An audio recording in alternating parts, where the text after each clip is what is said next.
Exception and special pattern, মানে রেপার্টরিতে আপনি যত হিসাব নিকাশ করেন কিছু এক্সেপশন পাবেনই, যেমন নিম্নম্যানীয়।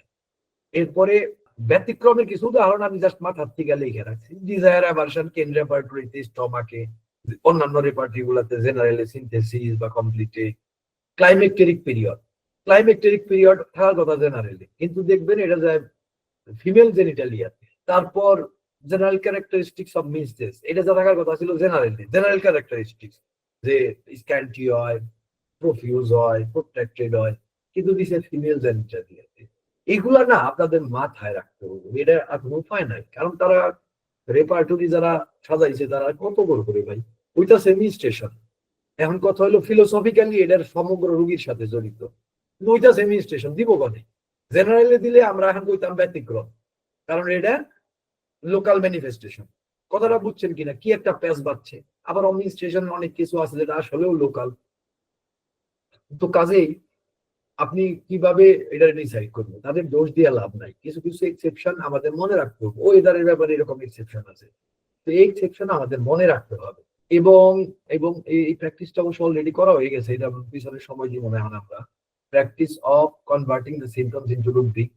অ্যাকচুয়ালি সিএইচএম এর যে প্র্যাকটিস, আপনাদের আরেকবার একটু বলি, এটা আলোচনার দরকার আছে। আপনারা অনেকেই হয়তো ঘাবড়ান, বিশেষ করে আমাদের সমাজে, আমাদের মিডিয়া গুলাতে, আমাদের বিভিন্ন আলোচনা, বিভিন্ন শিক্ষকদের আলোচনায় রোগীর ভাষাকে সিমটমসে, রুব্রিকে কনভার্ট, এইটারে এমন ভাবে হাইলাইট করে, এমন ভাবে বোল্ড ভাবে উপস্থাপন করে, মনে হয় যে আল্লাহ জানে এটা কি জানি একটা কঠিন কাম। ভালো মতো বুঝে নেন, আপনি খুব ভালো মতো চিন্তা করেন তো অ্যাকচুয়ালি আপনাদের কোন স্কোপ আছে রোগীর ভাষাকে রুব্রিকে রূপান্তর করার? আপনাদের কোনো সুযোগ আছে কিনা? নাই স্যার। অদ্ভুত না, যেটা সবাই এত হোল্ড করে কইতাছে, আমি এনে কইতাছি সুযোগ নাই। ভালো করে বুঝে নেন, সুযোগ আসলে আমাদের নাই, আমরা এটা নিজেদের খেয়াল খুশি মোতাবেক করতে পারি না। আমি আপনি যেভাবে যে রেপার্টরি যান, আমি এতক্ষণ ধরে কি কইতাছি, এই 3 দিন ধরে কি কইতাছি, যে রেপার্টরিতে আপনি যান না কেন, আপনাকে সেই রেপার্টরির স্ট্রাকচার অনুযায়ী রোগীর ভাষাকে রুব্রিকে রূপান্তর করতে হবে। আপনি নিজের খেয়াল খুশি মোতাবেক করলে হবে না, তো হবে।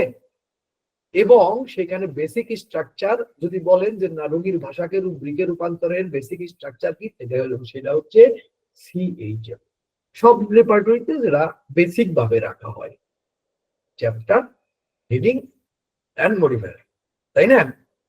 আপনি যেমনি করে আনেন, রুগী যেমনি করেই কোক, যত জটিল যাই কোক, আপনাকে বাবা এই ফর্মুলার মধ্যে ফেলাইতে হবে। তাহলে আপনার কোনো স্বাধীনতা আছে? রুগীর ভাষাকে রুব্রিকে রূপান্তর আপনার করার কোনো সুযোগ আছে?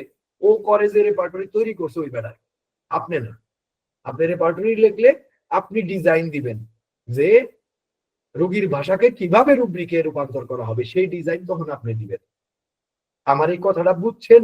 কোনো ডাউট আছে? থাকলে এখনই বলেন। তাহলে এত বড় একটা কথা কইছি, আবার সবাই মিলে প্রতিবাদ আন্দোলন করলো, বিপদে পড়ুন না। এমনি দেশ দুনিয়ার অবস্থা ভালো না, তাই না?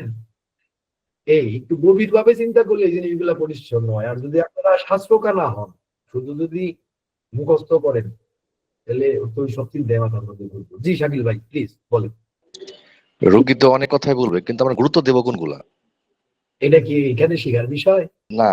না যে রুব্রিকের বিষয়টা আসলো, যে আসলে কোনটাকে আমরা বেশি জোর দিয়ে আমরা ওটাকে আগে নিবো বা ওটাকে মানে আপনি ছিলেন না গত ক্লাসে? তো এইটা পুরোটা তো এটা নিয়ে আলোচনা করছি আমরা গত ক্লাসে, আমরা এটা নিয়ে আলোচনা করছি না?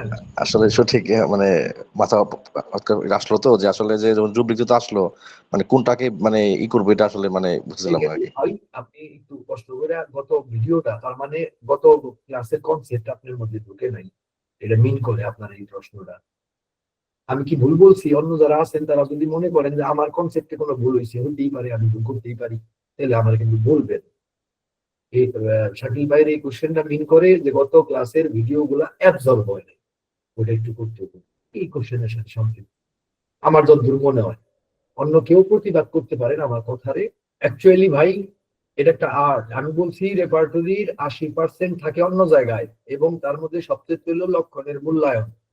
লক্ষণের বিবেচনা, তার হায়ারার্কি নির্ধারণ, বিন্যাসকরণ, গ্রুপিং করণ, মার্কিং করণ, গ্রেডিং করণ, এগুলো আমি বলে আসছি গত ক্লাসে। এই সমস্ত কিছু বলছি যে কিভাবে আপনি গুরুত্ব দিবেন, তারপরে তারে যে রূপদিকে কনভার্ট করবেন। এবং গত ক্লাসে দেখবেন ভিডিওতে আমার বলা আছে যে একটা সিমটমসকে, রোগীর কথাকে রেপার্টরিতে রুব্রিকে কনভার্ট করার দুইটা ধাপ। প্রথম ধাপ হচ্ছে গ্রেডিং, মার্কিং, বিন্যাসকরণ, হায়ারার্কিকরণ, এটা প্রথম ধাপ। তারপরে সেই লক্ষণটা প্রস্তুত হয় হচ্ছে রেপার্টরিতে ঢোকার জন্য, তখন যে রূপান্তর সেইটা আর আপনার হাতে নাই। তাহলে এই জায়গার দুইটার মধ্যেই অ্যাকচুয়ালি আপনি রূপান্তর করতে পারেন না। সমস্তটাই সিস্টেমেটিক, পুরোটা সিস্টেমেটিক। অবশ্যই হিউম্যান টাচ লাগবে, বিবেচনা বোধ লাগবে, এইটুকুই আপনার কাছে শুধু। কিন্তু এই বিবেচনা বোধ ছাড়া আর অন্য কোন ধরনের মডিফিকেশন আপনি ডাক্তারটা নিজের খেয়াল খুশি মোতাবেক করতে পারবেন। তো কাজ গত ক্লাসটা প্লিজ দেখে নেবেন শাকিল ভাই, মনোযোগ দিয়ে না দেখলে তো আসলে অ্যাকচুয়ালি পরের ক্লাসটা আপনার জন্য দুর্বোধ্য হওয়ার কথা। স্যার এখানে মনে হয় যে আপনার কেস টেকিং ক্লাসে ওই ক্লিয়ার ছিল ওই জিনিসগুলা, যে কোনটার এমফাসিস কতটা দেব সেটা ছিল। টেকিং ক্লাসে তো ছিল, কিন্তু গত ক্লাসটাই তো আলোচনা হয়েছে এটা নিয়ে। রেপার্টরির গত ক্লাসটাই তো আলোচনা হয়েছে এই বিষয়টা নিয়ে, বুঝছেন না? অন্য কিছু ছিলই না গত ক্লাস। জি স্যার, আগের ক্লাসে 80% আপনি বলেছিলেন স্যার যে ফার্স্ট পার্ট হচ্ছে 80% and 20% অনলি মেকানিক্যাল রেপার্টরি। 80% না বুঝলে কেউ কখনো 20% এর মধ্যে গিয়ে কিছুই করতে পারবে না। তো এইবার আপনারা বুঝতে পারছেন কিনা যে এই practice of converting the symptoms into rubric ব্যাপারটা কি? আর এটা নিয়ে ঘাবড়ানোর কোনো দরকারই নাই, বুঝছেন তো? এটা আপনার হাতে নাই অ্যাকচুয়ালি। এটা যতই সবাই হাইলাইট করুক, আপনার হাতে নাই। এটা আছে হলো রেপার্টরি নির্মাতার হাতে। আবারও বলতেছি, এটা আছে রেপার্টরি নির্মাতার হাতে, আপনার হাতে।